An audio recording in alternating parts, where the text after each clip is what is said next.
मैं गौरव श्री अरविंद सोसाइटी की ओर से आप सभी का स्वागत करता हूं। हमारे कार्यक्रम शिक्षा में शून्य निवेश नवाचार ZIIEI के अंतर्गत एक रोचक नवाचार के बारे में आपसे विस्तार से चर्चा करूंगा।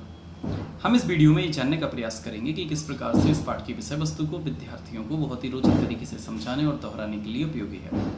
हम आशा करते हैं कि आप इस वीडियो को देखकर अपनी कक्षा में और अपने विद्यालय में इस नवाचार को जरूर क्रियान्वित करेंगे। आज हम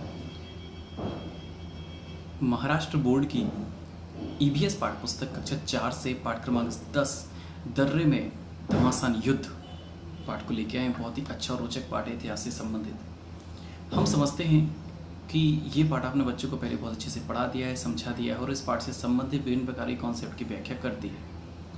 अब आप बच्चों को पाठ का पुनः अध्ययन कराना चाहते हैं। पुनः अध्ययन एक बहुत अच्छी प्रक्रिया है बच्चों को लंबे समय तक कॉन्सेप्ट को याद रखने के लिए। गृह कार्य एक ऐसी प्रक्रिया है जो आप हमेशा इस्तेमाल करते हैं। गृह कार्य में आप बच्चों को गृह कार्य देते हैं, होमवर्क देते हैं, बच्चे घर से करके लाते हैं। लेकिन कभी कभी बच्चों को बोझिल लगने लगता है,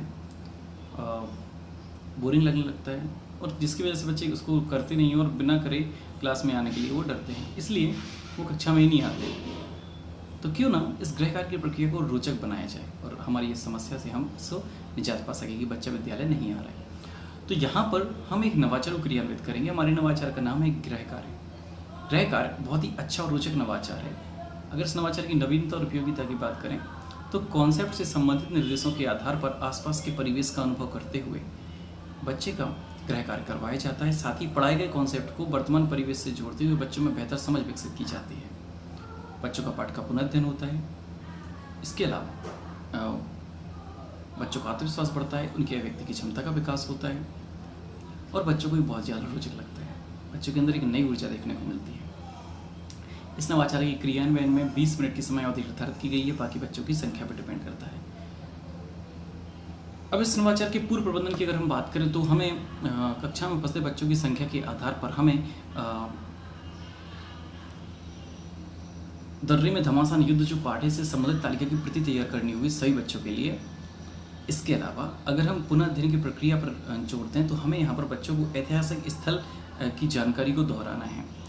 तो इसके लिए हम पुनः अध्ययन की प्रक्रिया को कर रहे हैं और पुनः अध्ययन की प्रक्रिया के अंतर्गत हम इस बात का पहले विशेष ध्यान रखें कि पुनः अध्ययन हमें जिस पाठ का करना है वो पाठ आपने बच्चों को बहुत अच्छे से पढ़ा दिया है, समझा दिया और इस पाठ से संबंधित विभिन्न प्रकार की कॉन्सेप्ट की व्याख्या करती है। अब आप यहाँ पर बच्चों का पुनः अध्ययन कराएं। बच्चों के लिए निर्देश ये है कि बच्चे घर जाकर अपने अभिभावक की मदद से अपने घर के आसपास होने वाले किसी एक ऐतिहासिक स्थल पर जाएंगे और उसके उपरांत वहाँ पर ध्यानपूर्वक उसका अवलोकन करेंगे और जो भी आपने अवलोकन किया है और उसके संबंध में एक लेख लिखेंगे। बच्चों को तालिका दी जाती है जिसको बच्चे अपने अभिभावक की मदद से या आसपास के किसी परिजन की मदद से उस तालिका को भरते हैं। जो तालिका है उसमें विद्यार्थी का नाम, ऐतिहासिक स्थल का नाम और ऐतिहासिक स्थल पर एक लेख लिखा हुआ है। इस प्रकार से बच्चे उस लेख को पूरा करते हैं अपने अभिभावक की मदद से और अगले दिन कक्षा में लेके आए, इसके लिए अभिभावक बच्चों को प्रेरित करते हैं।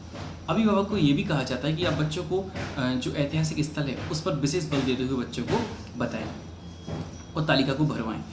बच्चों को कहा जाता है कि बच्चों अगले दिन जब आप इस तालिका को लेके आएंगे कक्षा में तो आपको उससे संबंधित जो भी निर्देश आपने जो तालिकाएं भरा है उससे संबंधित जो भी निर्देशित हैं या जो भी निर्देश हैं उसके आधार पर आपके पाठ को दोहराया जाएगा। साथ ही जो आपका कॉन्सेप्ट है या जो आपकी तालिका है वो आप कक्षा में आके सभी बच्चों के सामने उसमें पढ़ के बताएंगे कि आपने क्या लेख लिखा है। इससे आपने जो पढ़ा है या जो लिखा है उसका आपका तो पुनर्अध्ययन होगा ही, साथ ही जो बच्चे दूसरे बच्चे हैं जो सुनेंगे उनका ही पाठ का पुनर्अध्ययन होगा। इस प्रकार से देखा जाता है कि दर्रे में घमासान युद्ध पाठ का पुनर्अध्ययन गृह कार्य नवाचार की मदद से बहुत अच्छे से किया गया। तो आप भी इस नवाचार को अपनी कक्षा में जरूर क्रियान्वित करें। ऐसे ही दिलचस्प वीडियो हम आप तक लाते रहेंगे। ZIIEI के YouTube चैनल को जरूर सब्सक्राइब करें और अगर आप मुझे फेसबुक पर लाइव देख रहे हैं तो ZIIEI के फेसबुक पेज को भी लाइक करें। नीचे दी गई लिंक पर क्लिक करके आप अपने वीडियो पाठशाला ऐप को भी इंस्टॉल कर सकते हैं। आपको बहुत बहुत धन्यवाद।